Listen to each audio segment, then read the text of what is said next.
If you've been doing well financially, chances are you've encountered something called the Net Investment Income Tax, NIIT. It's a bit of a stealth tax that many taxpayers only discover when you're preparing or receiving their tax returns. In this video, we will learn how to beat and mitigate the Net Investment Income Tax. The Net Investment Income Tax, NIIT, kicks in if your modified adjusted gross income surpasses certain levels. These are set at $200,000 for single filers, $250,000 for married couples filing jointly, and $125,000 for married individuals filing separately. Here's how it works. If your MAGI exceeds these thresholds, you're subject to the NIIT. You'll owe a flat 3.8% tax on whichever is less, either your net investment income or the amount of which by your MAGI goes over the threshold. For most folks, their MAGI for NIIT purposes is typically the same as their adjusted gross income, AGI. However, there are special rules in the tax code that modify the NIIT AGI for certain US citizens or residents living abroad. So, the NIIT is based on whichever is lower, your MAGI or your net investment income. This leads to an important question we'll delve into next. The Net Investment Income Tax, NIIT, comes into play when your modified adjusted gross income MAGI crosses specific thresholds.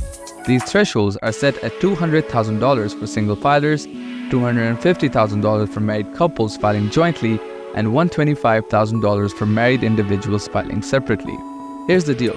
If your MAGI goes over these thresholds and you're subject to the NIIT, you'll owe a flat 3.8% tax on whichever is lower, either your net investment income or the amount by which your MAGI exceeds the threshold. For most people, their MAGI for NIIT purposes is usually the same as their adjusted gross income, AGI.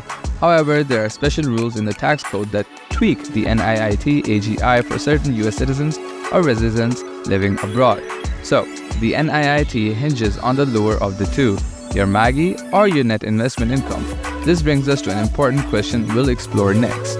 Net investment income excludes several types of income, including earnings from actively participating in a business and self-employment income subject to self-employment tax.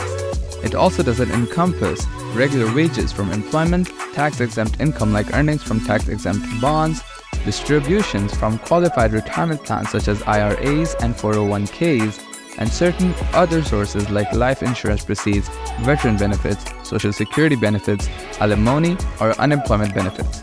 Despite not being a part of net investment income, these sources do contribute to your modified adjusted gross income, MAGI.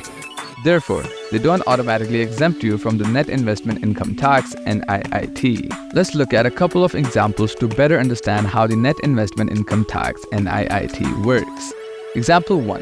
Karen and Bob are married and filed jointly.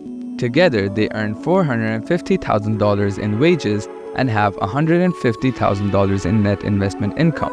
This brings their modified adjusted gross income, MAGI, to $600,000. Since their MAGI exceeds the $250,000 threshold for married taxpayers by $350,000, they calculate the NIIT on the lesser amount, which is their $150,000 net investment income. Multiplying $150,000 by the 3.8% NIIT rate, they owe $5,700 in NIIT for the year. Example 2.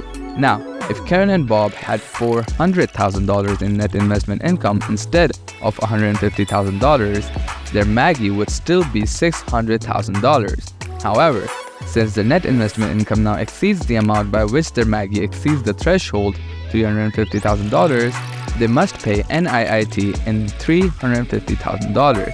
At the 3.8% rate, their NIIT for the year would be $13,300. You report and calculate the NIIT separate on Form 8960, Net Investment Income Tax, Individuals, Estates, and Trusts, which you include with your Form 1040 when filing your taxes. Just when you thought the Net Investment Income Tax, NIIT, hadn't affected you yet, think again.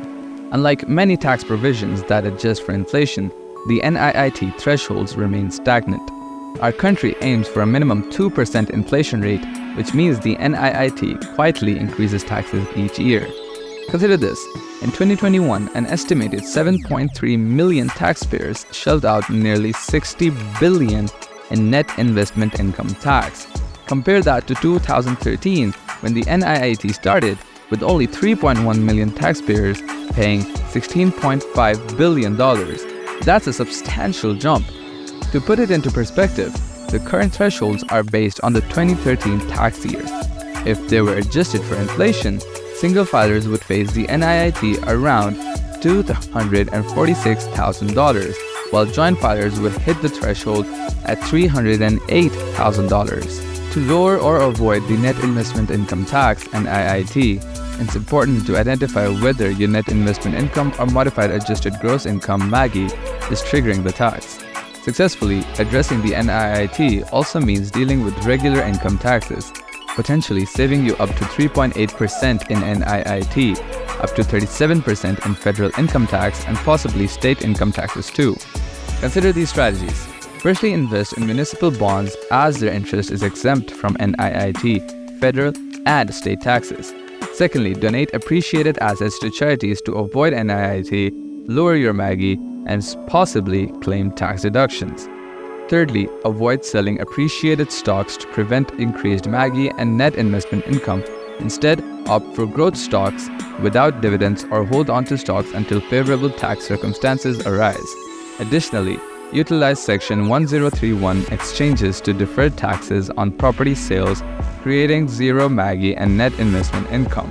Furthermore, consider investing in life insurance and tax-deferred annuities, as they typically don't generate taxable income until withdrawals, and life insurance death benefits are often exempt from federal income tax. Harvesting losses by selling assets at a loss to offset gains can also reduce taxable income, MAGI, and net investment income. Lastly, structure rental real estate investments to minimize taxable income until property sales, and use the step-up in basis at death to eliminate appreciation from your estate. These strategies can help you effectively manage and reduce the impact of the net investment income tax. Reducing the net investment income tax (NIIT) requires a strategic approach that focuses on identifying whether your modified adjusted gross income (MAGI) or net investment income is driving the tax liability, as is imposed on the lesser of the two. One effective strategy is actively participating in your business activities, as income from a trade or business where you materially participate is not considered net investment income subject to NIIT, although it contributes to your MAGI. Finally, 3 other strategies can help minimize NIIT for optimized tax situations, including investing in SEP, simple and qualified plans, converting traditional IRAs to Roth IRAs, and using installment sales for appreciated assets. These strategies collectively offer a comprehensive approach to navigating and mitigating the impact of the net investment income tax. To stay updated on tax strategies and financial advice, subscribe to our channel, and regular insights and tips on optimizing your tax situations and managing your investment effectively.